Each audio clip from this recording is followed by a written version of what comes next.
चलिए नमस्कार दोस्तों, द स्टडी पीसीएस में आपका स्वागत है।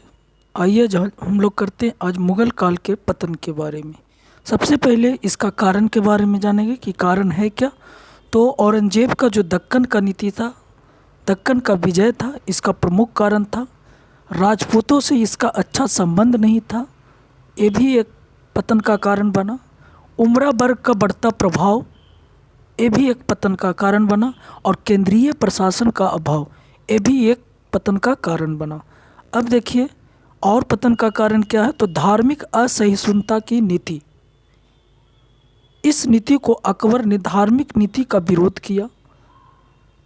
धार्मिक असहिष्णुता नीति, मंदिरों को तोड़ा गया, जजिया कर पुनः लगाया गया, ये सब भी पतन का कारण बन गया। जैसे में विदेशी आक्रमणकारी या विदेशी राजा लोग भारत पर आक्रमण किए, ये भी एक पतन का कारण बना।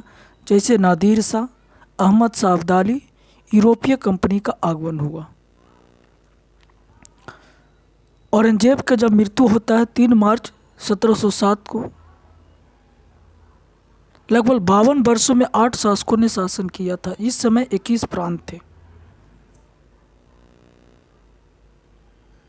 उसी समय मुअज्जम को एक क्षेत्र दिया गया था काबुल, आजम को दिया गया था गुजरात पर शासन कीजिए, और कामबख्श को दिया गया था बीजापुर का सूबेदार बना दिया गया था।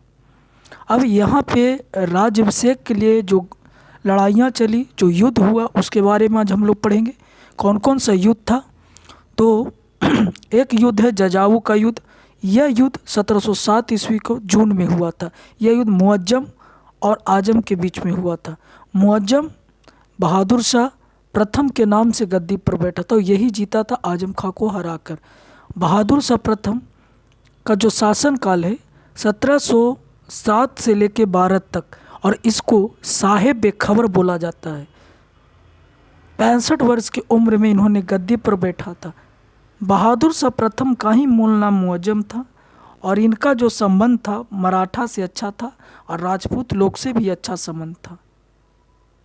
और इन्हीं के समय में साहू को कैद से आज़ाद किया था। और साहू कौन था। तो शामाजी का पुत्र था। आगे हम लोग बढ़ते हैं। बंदा बहादुर की मृत्यु।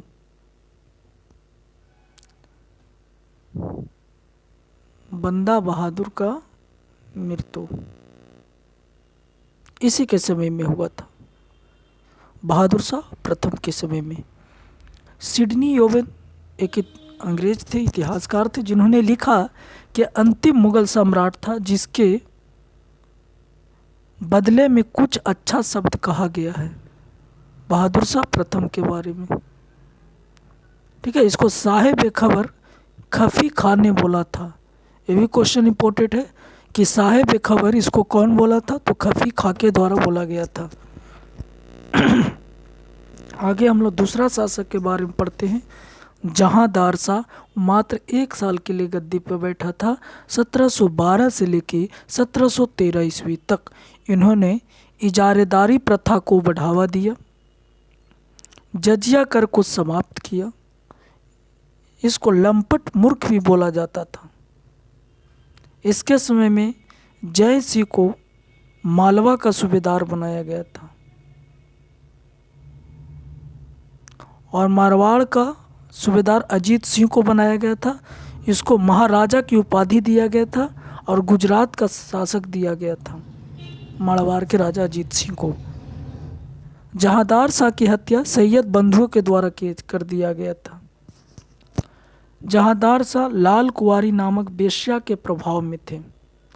दक्कन में चौथ प्लस सरदेशमुख वसूलने का अधिकार मराठों को दिया था, और वसूल मुगल अधिकार में था।